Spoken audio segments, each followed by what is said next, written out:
प्रधानमंत्री ने ट्राई के रजत जयंती समारोह में 5G टेस्ट बेड किया लॉन्च।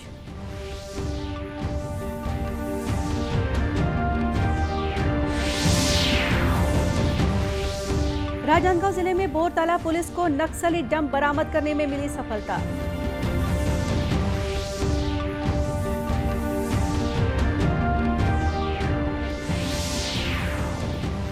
राज्य सरकार के आदेश के विरोध में भाजपा ने कोरिया में किया जेल भरो आंदोलन।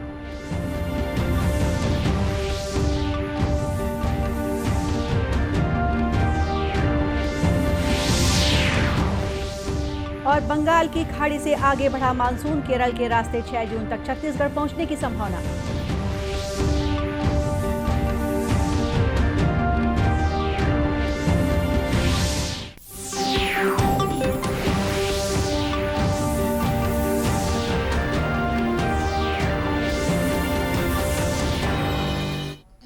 नमस्कार, आप देख रहे हैं दूरदर्शन समाचार। मैं हूं गोपा सान्याल और अब समाचार विस्तार से।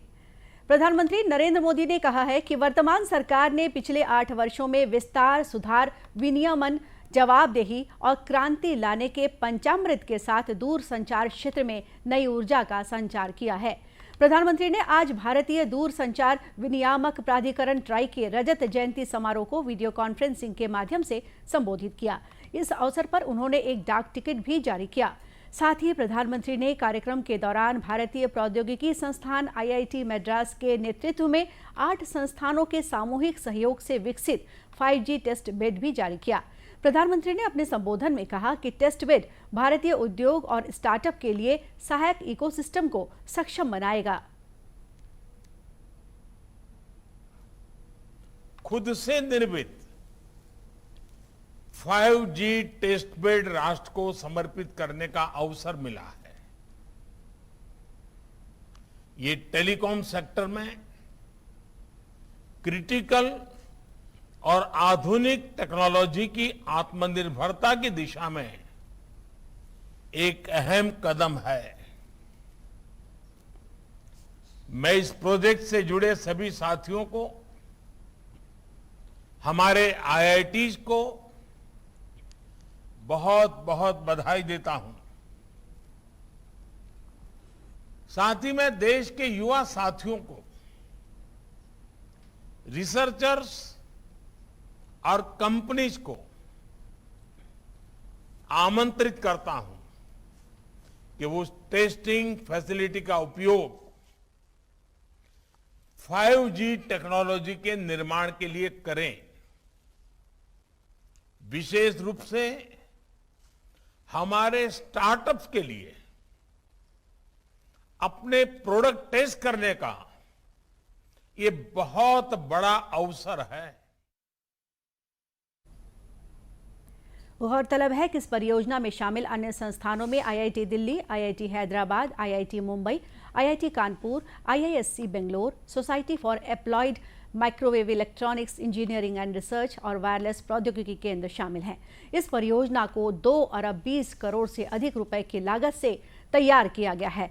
यह तकनीक भारतीय उद्योगों और स्टार्टअप के लिए लाभदायक होगी। राजनांदगांव जिले में बोरताला पुलिस ने नक्सली डंप बरामद करने में सफलता पाई है। इस नक्सल डंप में detonator, claymore mines, solar plate, spike सहित बड़ी संख्या में अन्य नक्सली सामान पुलिस ने बरामद किया है।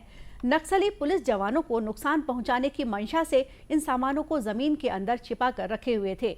राजनांदगांव पुलिस द्वारा चलाए जा रहे नक्सल विरोधी अभियान के तहत बोरताला पुलिस को मिली बड़ी कामयाबी के बारे में डोंगरगढ़ के SDOP कृष्ण कुमार पटेल ने बताया कि मुखबिर से सूचना मिली कि बोरताला थाना क्षेत्र अंतर्गत ग्राम भालूकोन्हा के मुंजला डोंगरी में नक्सलियों द्वारा किसी बड़ी वारदात को अंजाम देने के लिए जंगल में विस्फोटक छुपा कर रखा गया है।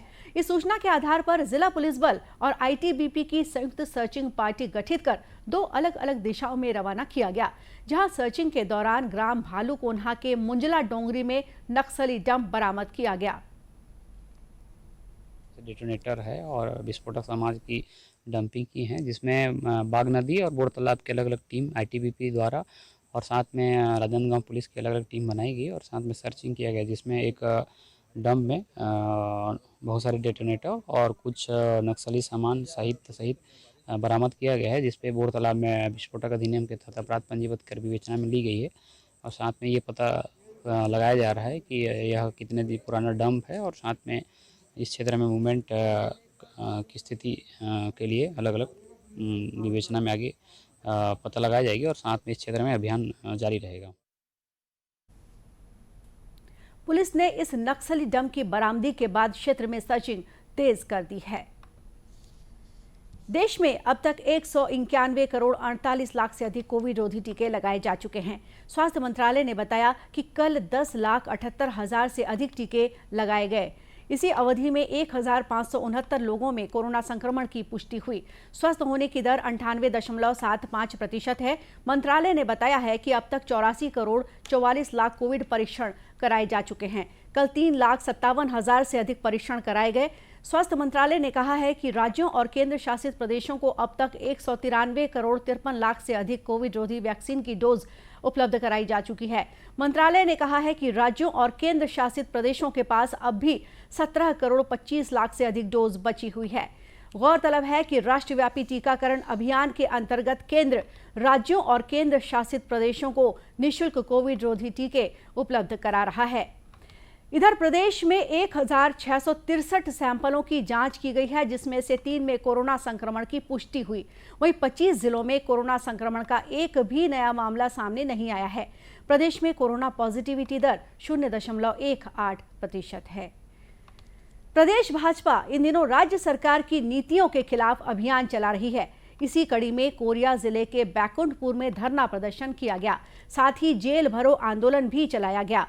पूर्व मंत्री भैयालाल राजवाड़े ने इस आंदोलन की अगुवाई की। उन्होंने कहा कि सरकार द्वारा आंदोलन के अधिकार को समाप्त कर दिया गया है। उन्होंने कहा कि उनकी पार्टी मांग करती है कि इस नियम को वापस लिया जाए, अन्यथा वे पदाधिकारियों और कार्यकर्ताओं सहित जेल भरो आंदोलन जारी रखेंगे। आंदोलन के दौरान नगर पालिका परिसर से पदयात्रा करते हुए भाजपा नेताओं ने घड़ी चौक में बने पुलिस बैरिकेड को तोड़ते हुए नारेबाजी के साथ आगे बढ़े।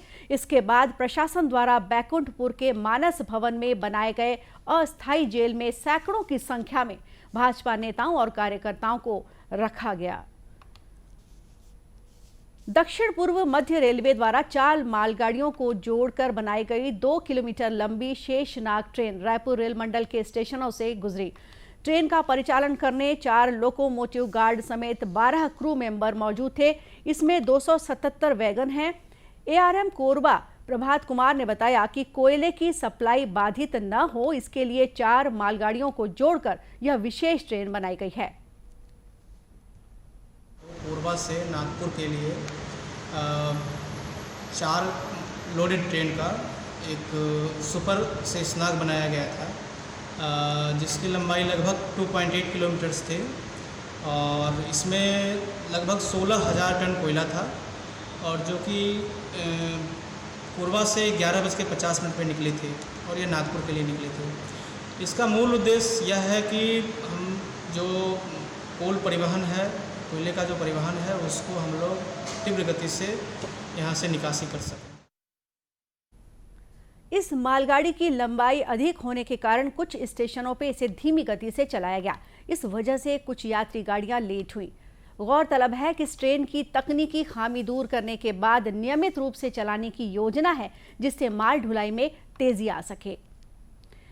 कोरोना काल में लॉकडाउन के दौरान जिन रेहड़ी और फुटपाथ में दुकान लगाने वालों का काम ठप हो चुका था, उन्हें दोबारा आत्मनिर्भर बनाने के लिए केंद्र सरकार द्वारा शुरू की गई प्रधानमंत्री स्वनिधि योजना वरदान साबित हो रही है। महासमुंद में भी इस योजना के जरिए अनेक लोगों को काफी मदद मिली है। प्रधानमंत्री स्वनिधि योजना की शुरुआत महासमुंद जिले में अगस्त 2020 में हुई। तब से लेकर आज तक 235 लोगों को विभिन्न बैंकों के माध्यम से 23,50,000 का ऋण उपलब्ध कराया गया है। यह योजना जिले के सभी नगर पंचायतों में संचालित है। मुख्य नगर पालिका अधिकारी आशीष तिवारी ने बताया कि 584 हितग्राहियों ने आवेदन किया था, जिसमें से 274 लोगों का ऋण स्वीकृत हो गया है। इनमें से 235 हितग्राहियों को ऋण मिल चुका है। कि इस योजना के तहत बैंकों के माध्यम से 10,000 रुपये का उनको ऋण प्रदान किया जाता है। इसमें हितग्राहियों में से 584 प्रकरण इसमें प्रस्तुत किए गए थे बैंकों में। इसमें से 274 प्रकरण जो है स्वीकृत किए जा चुके हैं और इसमें से डिसबर्स्ड 235 प्रकरण किए गए हैं। जिसमें से फल, सब्जी, चाट, गुपचुप ठेला और इसी प्रकार के अन्य जो स्ट्रीट वेंडर हैं उनको लाभान्वित किया गया है। योजना के हितग्राहियों गणेश साहू, नंद कुमार और रविंद्र बेहरा ने बताया कि कोरोना काल में उनका कामकाज लगभग बंद हो गया था, जिसे प्रधानमंत्री स्वनिधि योजना से शुरू करने में काफी मदद मिली और आज वे अच्छी आर्थिक स्थिति में हैं। हाल में ऐसा था कि दुकान तो बंद हो गया था, सामान बहुत नुकसान हुआ, पोजीशन बहुत खराब हो गया था, एकदम स्थिति दयनीय आ गया था। तो मेरे को पता चला कि नगर पालिका से 10,000 का लोन मिलेगा प्रधानमंत्री की तरफ से, तो मैं जाके फॉर्मेलिटी वगैरह पूरा किया तो 10,000 रुपया तुरंत बैंक लोन दे दिया। उससे मैं फल वाल का काम फिर चालू किया। अब बढ़िया है, संतुष्टि है, मस्त दुकानदारी बढ़िया चल रहा है। लॉकडाउन में हमारी स्थिति बहुत डाउन हो गया था सर, और जैसे कि हमको लोन लिए ना तो हम अपने जूता चप्पल की व्यवस्था में खूब कमाई किए और अभी हमारा आर्थिक स्थिति ठीक चल रही है।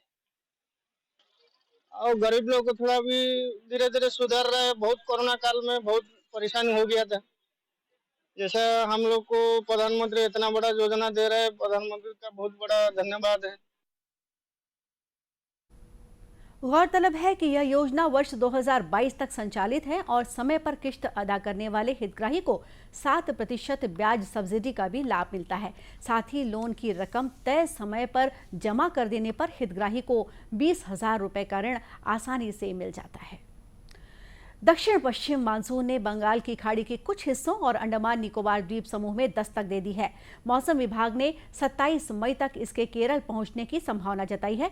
मौसम विभाग के मुताबिक आमतौर पर मानसून के केरल पहुंचने के 10 दिन के भीतर छत्तीसगढ़ में बारिश शुरू हो जाती है। मौसम वैज्ञानिक HP चंद्रा ने बताया कि यदि परिस्थितियां अनुकूल रहीं तो आगामी 6 जून तक प्रदेश में मानसून पहुंच जाएगा। उन्होंने कहा कि आमतौर पर छत्तीसगढ़ में मानसून बस्तर से ही प्रवेश करता है, उसके बाद अगले 4 दिनों में पूरे प्रदेश में छा जाता है। मौसम विभाग ने प्रदेश में बादल छाए रहने और 1-2 स्थानों पर हल्की से मध्यम बारिश की संभावना जताई है। साथ ही 1-2 स्थानों पर आंधी चलने और आकाशीय बिजली गिरने की भी चेतावनी दी है। और अब कुछ खबरें जिलों से।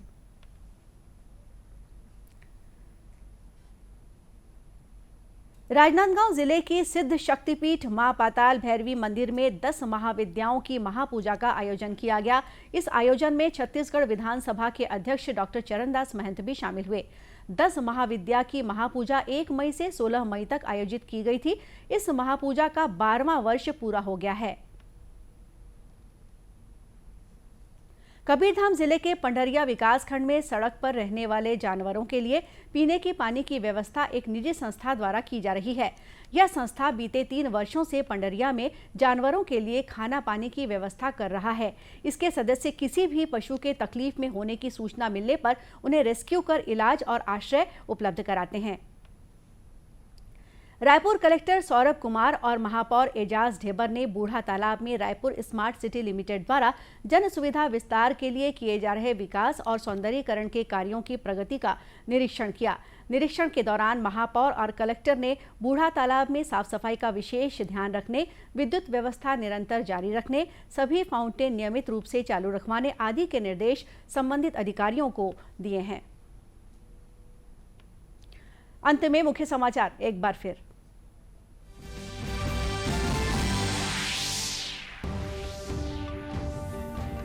प्रधानमंत्री ने ट्राई के रजत जयंती समारोह में 5G टेस्ट बेड किया लॉन्च।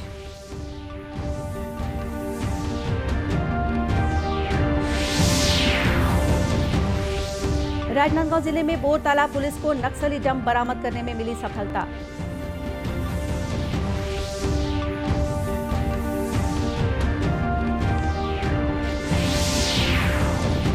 राज्य सरकार के आदेश के विरोध में भाजपा ने कोरिया में किया जेल भरो आंदोलन।